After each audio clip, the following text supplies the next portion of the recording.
Bonjour à tous, c'est Stéphane de Néotech. Aujourd'hui, je vais vous emmener à Valenciennes parce que vous savez ce qu'il y a ici derrière moi. On se trouve à la serre numérique de Valenciennes où l'on retrouve une entreprise que vous connaissez sans doute, c'est Machine 3D. Mais pas seulement, et vous allez voir aujourd'hui, il y en aura des surprises sur Néotech. Mais tout de suite, après le générique.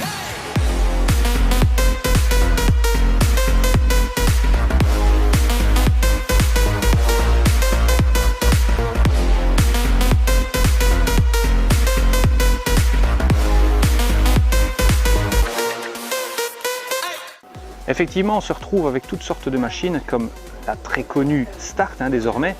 La Start est connue, mais dans leur showroom, on se retrouve avec des machines d'entrée de gamme, tout comme des machines carrément professionnelles. On est ici avec une gamme Zortrax, mais également avec d'autres machines. Je ne vais pas toutes les citer, mais alors qu'on voit le monstre ici, on s'imagine du potentiel que cette marque propose, donc que Machine 3D propose.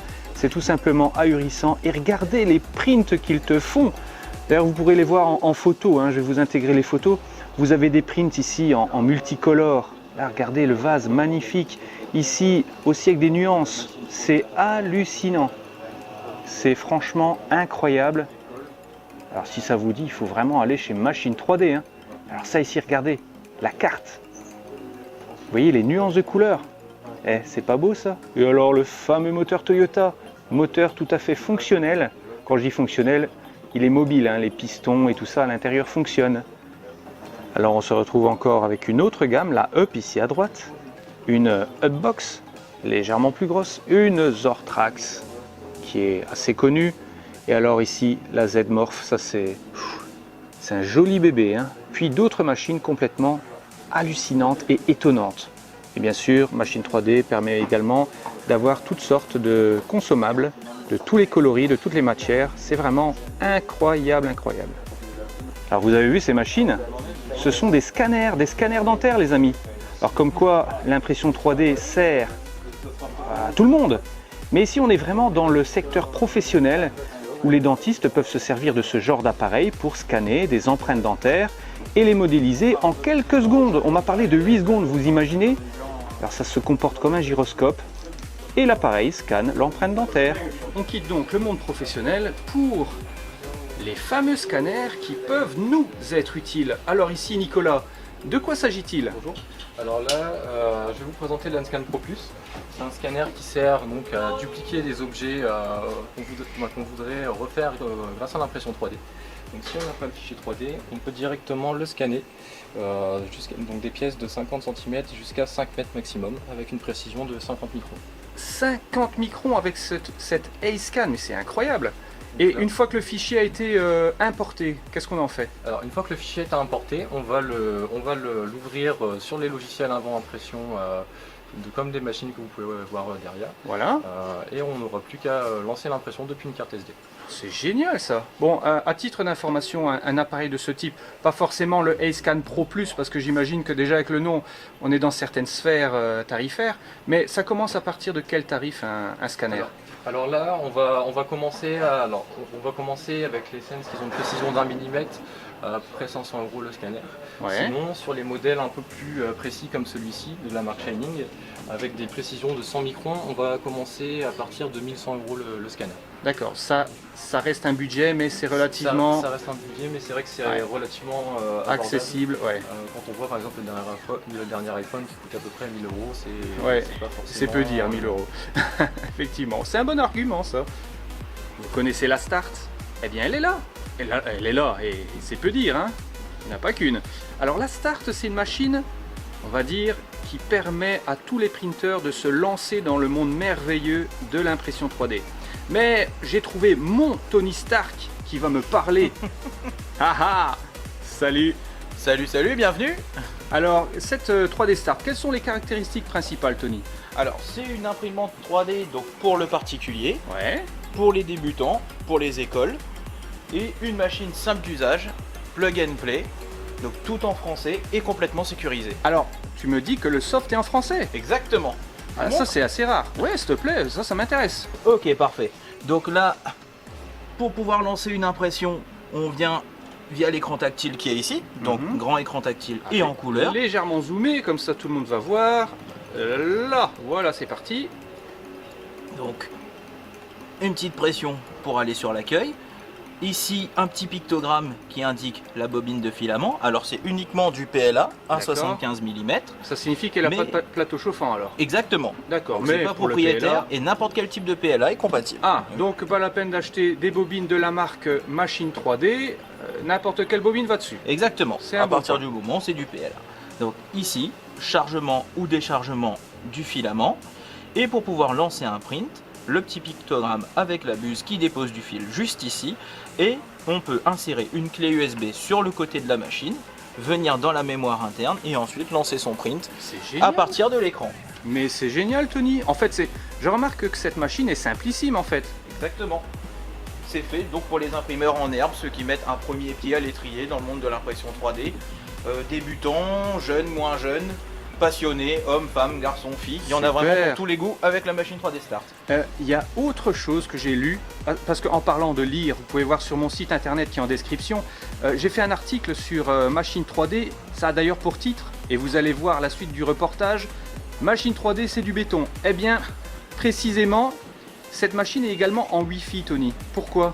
Exactement, alors le Wi-Fi ça va permettre de faire la mise à jour du firmware déjà dans un premier temps, et d'ici 2 à 3 mois maximum on va pouvoir du coup lancer ses impressions à partir de son ordinateur directement sur la machine, si on n'a pas envie d'avoir plein de clés USB, si on n'a pas envie d'être câblé à la machine. Super. Voilà. Donc on lance depuis son smartphone une impression et le tour est joué. Exactement. Excellent. Eh bien merci Tony, Écoute, super intéressant. Une maquette. Qu'est-ce qu'il y a de plus commun qu'une maquette? Mais si je vous dis que chaque pièce est faite avec une seule machine, alors je m'explique. Vous avez par exemple de la découpe du bois. Vous avez de la découpe de carton ou de fines feuilles de bois, mais également de l'impression 3D en bicolore, les amis. Alors, si vous avez une machine qui sait faire tout ça en une pièce, eh bien, là, je vous dis chapeau. Mais vous savez, je vais vous la présenter, la machine. On va demander à Victor ce qu'il en pense de cette fameuse Z-Morph VX. Alors, cette Z-Morph, tu peux m'en dire plus? Parce que je trouve ça incroyable, ça fait tout. Et ouais, c'est un couteau suisse, ça fait tout. Ça fait de l'impression 3D en filament, donc de l'impression 3D classique, un filament, une extrusion. Ça fait de l'impression bicolore, donc on a 2 filaments. Et on a une seule sortie, c'est l'avantage, on peut faire du mélange de couleurs. Donc on met du blanc, on met du rouge, et on fait toutes les nuances de rose. Comme on le voit d'ailleurs sur cette production d'une carte. Exactement. C'est incroyable. Ensuite on peut faire de la découpe, comme tu l'as dit, de la découpe à la fraise, comme on a l'habitude de voir. Voilà, CNC, comme on l'appelle. Voilà. On peut aussi faire de la découpe laser pour des plus petites épaisseurs, et après de la gravure laser.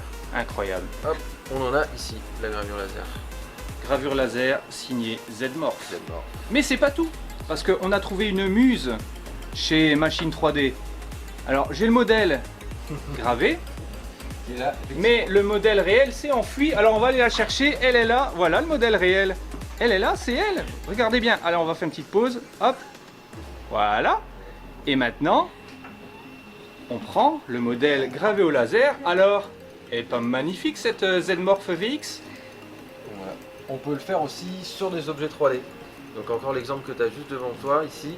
On fait de l'impression 3D et on peut venir calquer une photo sur l'objet. Comment ça, calquer une photo sur l'objet? Voilà, à partir d'un fichier numérique, donc un OBJ ou un STL, on va ressortir une forme et on va pouvoir ensuite appliquer un mapping à partir d'un fichier PNG ou un fichier JPEG. Donc là, on pourrait avoir le nom de ta chaîne YouTube, ton prénom dessus. Voilà, vous me faites envie là. En tout cas, elle est magnifique hein, cette Z-Morph. Vous avez vu le châssis, les amis? Ça, c'est du solide. Hein. Ah, ça c'est du costaud. Et en plus, tête amovible, c'est vraiment le couteau suisse, comme on l'a très bien nommé, le couteau suisse de l'impression 3D. Alors les amis, vous savez ce que c'est? Il s'agit de la M-Blazer. C'est une graveuse laser. Mais Nicolas va nous en parler. Vous allez voir, cette machine, c'est vraiment top. Qu'est-ce que c'est comme machine, cette graveuse? Alors c'est une petite machine d'entrée de gamme destinée aux Fab Labs, aux écoles, aux particuliers. Elle permet de graver et découper des faibles épaisseurs de bois ou de matériaux plastiques, éventuellement du papier. D'accord. Et est-ce que par exemple je peux graver une photo sur une plaque de bois? Oui, alors c'est très simple, il suffit d'intégrer un fichier JPG ou image Voilà. dans le logiciel du Ça gravet. se présente à peu près comme ça. Voilà. Ici on a Emblazer 2 qui est marqué. Et qu'est-ce que tu as comme exemple à me Alors, montrer? en exemple, un visage, Ouais, mais en, c'est quoi ça? en niveau de grille, Oh ou là un là. logo. La On peut aussi classe. faire du niveau de couleur, de niveau de grille. Enfin, Ouais. C'est super ça. Et comme ici on voit l'exemple de Emblazer, eh bien tu nous as imprimé en tout cas sur cette machine. La Emblazer, ah il y a des reflets à mort, mais bon ça c'est je vais inévitable. lancer un gravage. On lance le gravage. Petit time-lapse les amis, vous allez voir, c'est la classe à Dallas.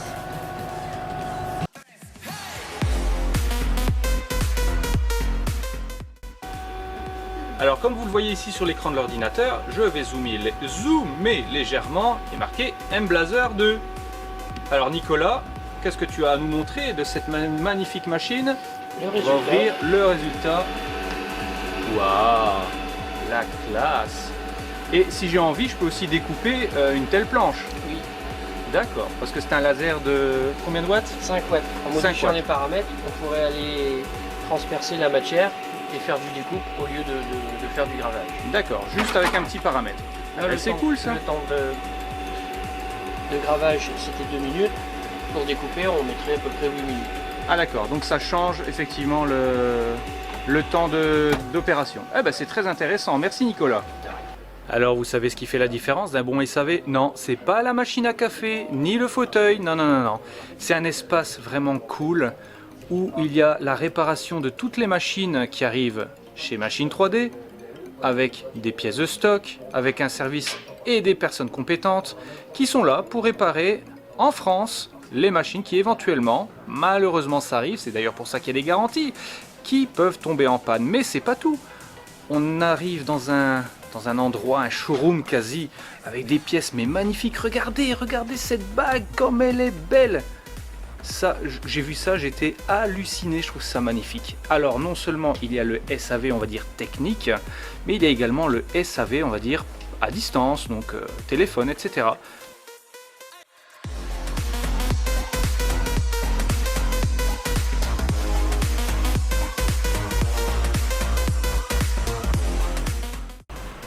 Alors ce container a l'air tout à fait traditionnel, mais détrompez-vous, parce que si vous savez la machine qu'il y a là-dedans, c'est de la bombe atomique les amis. Je vais vous la montrer, on se trouve, je vais pas vous le dire, c'est un secret. On se trouve en France, dans le nord de la France, et là-dedans il y a une imprimante très particulière.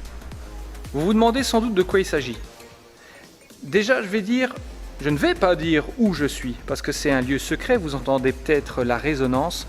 Mais regardez ce mur et regardez ce gros bébé là, cette grosse araignée à 4 pattes. Eh bien en fait, ce n'est rien d'autre qu'une imprimante géante qui permet ici, le test a été fait cette nuit, d'imprimer des murs de 2,50 m de haut les amis. Alors c'est totalement hallucinant, pourquoi? Parce que ça permet de faire des structures tout à fait complexes dans le bâtiment, comme ceci, vous voyez? Ça permet de mettre l'isolant sur l'extérieur, de mettre le ferraillage à l'intérieur. Et cette machine, comment on pourrait l'appeler? Eh bien, tout simplement, l'imprimante ultime du bâtiment, eh bien, elle est totalement autonome. Oui, il y a un système de calculateur. Et on va s'approcher.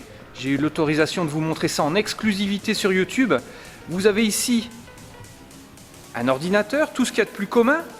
Ensuite, on passe par ce module annexe qui va fournir les commandes à cette magnifique grue qui permet de filmer n'importe quoi, qui permet d'imprimer des murs, des bancs, des pots de fleurs, ce que vous voulez. Alors, il faut bien se dire que c'est une révolution parce qu'on n'a jamais vu ça, les amis. C'est totalement incroyable. Effectivement, cette grue, il faut l'alimenter. Eh bien, ça se passe avec ce conteneur de matière sèche. Cette matière sèche va dans ce gros extrudeur où la matière est envoyée via une grosse canalisation vers la tête d'impression que je vous montre tout de suite. Alors, quand on parle de tête d'impression, je vous assure, les amis, on n'est pas dans du 0,4. Hein. Voilà la tête d'impression. Alors, la particularité aussi de cette machine, c'est qu'il y a de nombreuses pièces techniques, comme cette demi-roue dentée par exemple, ou le cache du moteur, hein, ici un petit peu plus haut, sont imprimées sur des Ortrax. Ça signifie quoi? Que si cette machine est sur un chantier, la machine a une panne, pas de problème, tu l'imprimes, on te refile le STL, tu as ta bobine d'ABS ou de PLA, et c'est reparti, tu ne tombes pas en panne si tu es à distance. Donc là on se retrouve devant un modèle qui pour l'instant est en finalisation de commercialisation industrielle, mais c'est vraiment un produit fini qui permet de faire de tels murs, de telles constructions. Et on s'imagine que dans des situations comme des situations où il y a des cataclysmes, eh bien on sait très rapidement construire une maison par exemple. Et quand je vous dis que les buses c'est pas du 0,4, regardez, c'est vraiment du gros. C'est du très très gros. On va jusqu'à du 3 cm à peu près. Éventuellement s'il y a une quelconque correction je vous mettrai en sous-titre, mais c'est vraiment du gros, ce qui permet de faire des murs en béton et pas seulement, toute autre matière sèche qui rentre dans le conteneur dont je vous ai montré, afin de faire des constructions à la convenance des fabricants. Alors ça on l'a vu au Maker Faire de Lille, vous vous souvenez? Mais ça vous n'avez pas vu. Mais qu'est-ce que c'est que cette forme toute biscornue? Mais en fait, il faut bien se dire qu'imprimante 3D ne pense pas qu'au bâtiment, il pense aussi à l'aspect écolo des choses, c'est-à-dire que cette pièce peut par exemple être plongée dans le fond de la mer pour revitaliser les récifs de coraux qui sont en perdition. Et grâce à cette technique, on met plusieurs unités de ce genre dans le fond de la mer. Les animaux qui s'y trouvent, eh bien, trouvent un refuge efficace grâce à l'impression 3D. Vous trouvez pas ça formidable? Eh bien voilà, j'espère que ce petit reportage sur Machine 3D vous a plu, parce qu'on a découvert toute une gamme, que ce soit des imprimantes, des scanners, etc. C'est vraiment très intéressant. Mais aussi et surtout, on a parlé de construction 3D qui est, à mon avis et à mon sens, totalement révolutionnaire. C'est vraiment un pendant de l'impression 3D qui va se développer et qui va de plus en plus faire parler de lui. Alors si cette vidéo vous a plu, n'hésitez pas à liker, ça me fera vachement plaisir. Vous retrouvez bien sûr tous les liens en description. Sur ce, moi je vous dis à ciao, salut!